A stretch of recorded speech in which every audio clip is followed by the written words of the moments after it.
Assalamualaikum warahmatullahi wabarakatuh. Perkenalkan, nama saya Kamelia Agustin. Saya mahasiswa dari program MBKM Universitas Jember dengan NIM 19091030236. Di sini saya akan mereview buku yang berjudul Rethinking the Black Freedom Movement tentang rakyat kulit hitam di Amerika Serikat yang berjuang mendapatkan keadilan serta kebebasan hak.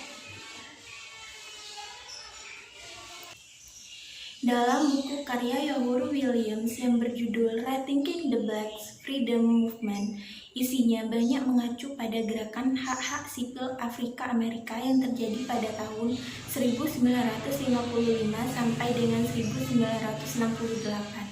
Di mana hal tersebut terjadi sebagai suatu gerakan orang berkulit hitam yang menuntut persamaan hak, pemulihan hak suara dalam pemerintahan, serta larangan diskriminasi rasial terhadap orang Afrika Amerika di Amerika Serikat, yang kemudian dilanjutkan dengan pembahasan mengenai gerakan Black Power, Black Art, serta penjelasan kekuatan dan kekurangan dari gerakan hak-hak sipil yang dilakukan. Awal mula terjadinya gerakan hak-hak sipil Afrika Amerika ini dilatar belakangi oleh berakhirnya era rekonstruksi. Era rekonstruksi sendiri merujuk pada usaha memenangkan Perang Saudara Amerika Serikat, menghapuskan perbudakan, mengalahkan konfederasi, membangun kembali negara, dan mengamandemen konstitusi Amerika Serikat.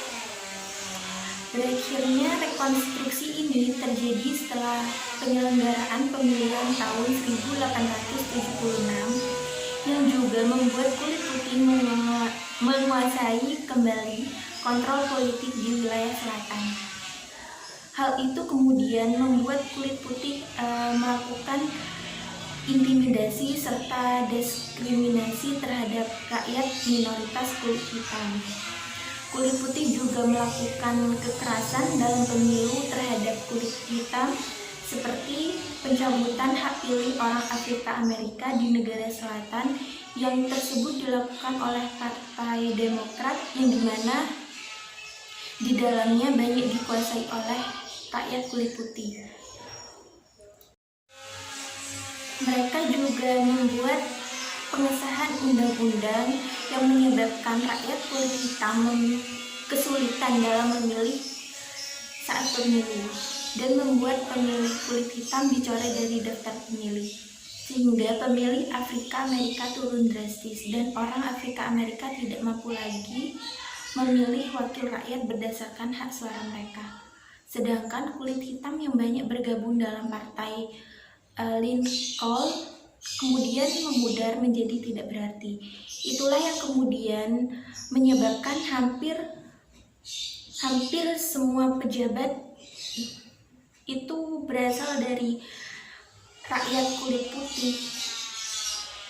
Tidak sampai di sana, pada waktu yang bersamaan dengan pencabutan hak pilih orang Afrika Amerika tersebut, rakyat kulit putih juga memaksakan regregasi rasial secara hukum.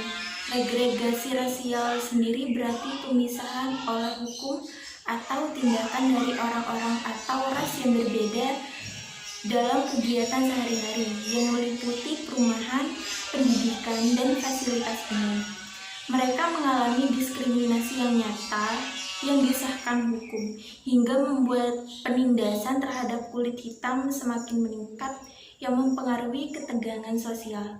Upaya tersebut hampir berjalan lama yang kemudian dikenal dengan istilah Jim Crow.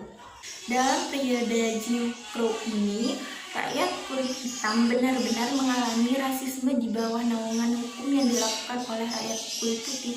Dalam beberapa peristiwa regregasi rasial yang terjadi selama era Jim Crow, disebutkan juga dalam buku mengenai rasisme di bidang pendidikan, di mana pendidikan dibedakan menjadi dua tempat, yaitu untuk kulit putih dan kulit berwarna.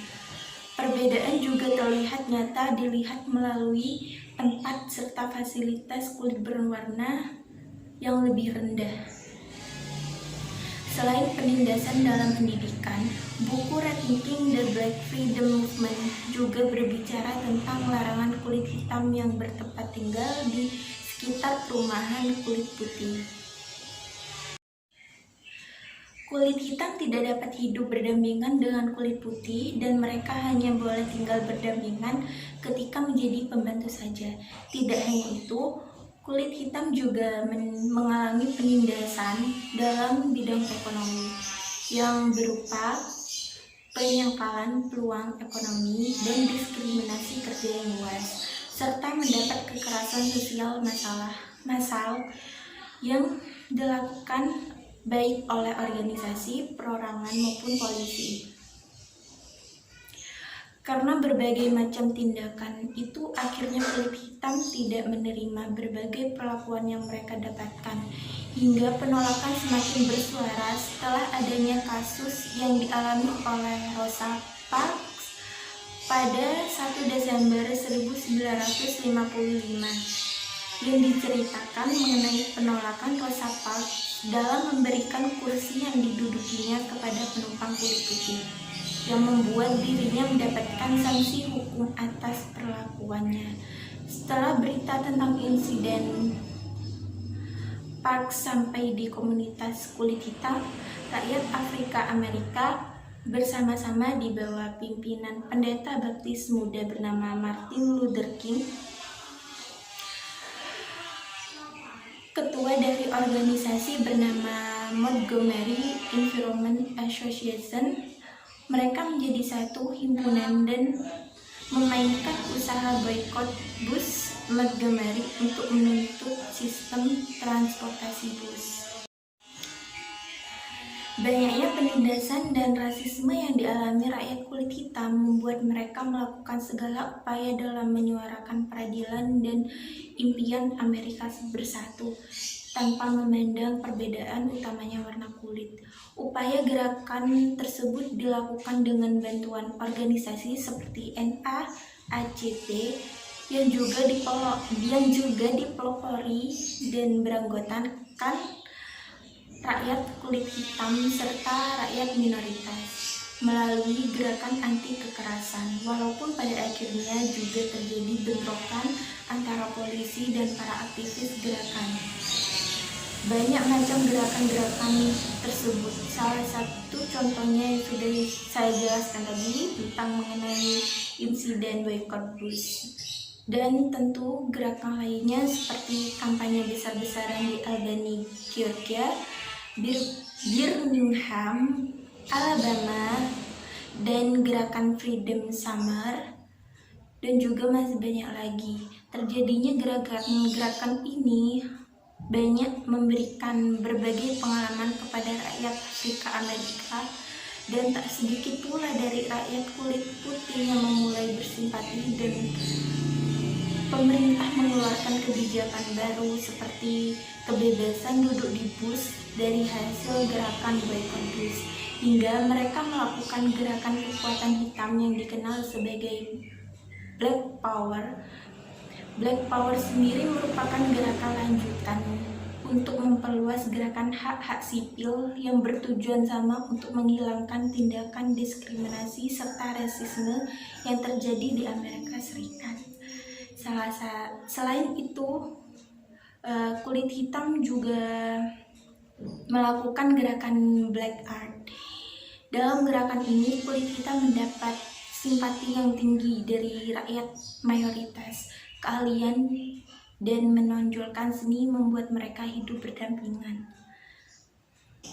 Bila dilihat dari perjuangan rakyat kulit hitam dan rakyat minoritas tentang bagaimana mereka berjuang untuk memberantas perilaku rasisme yang dilakukan rakyat mayoritas, membuat kita sebagai siswa dan pembaca buku ini tahu bagaimana sulitnya mereka melawan tindakan tersebut tanpa kekerasan, yang hanya mereka memerlukan perlakuan yang sama sebagai warga negara Amerika Serikat, seperti itu.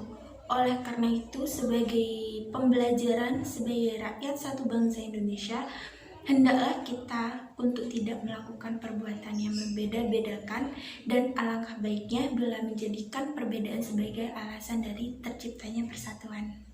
Terima kasih.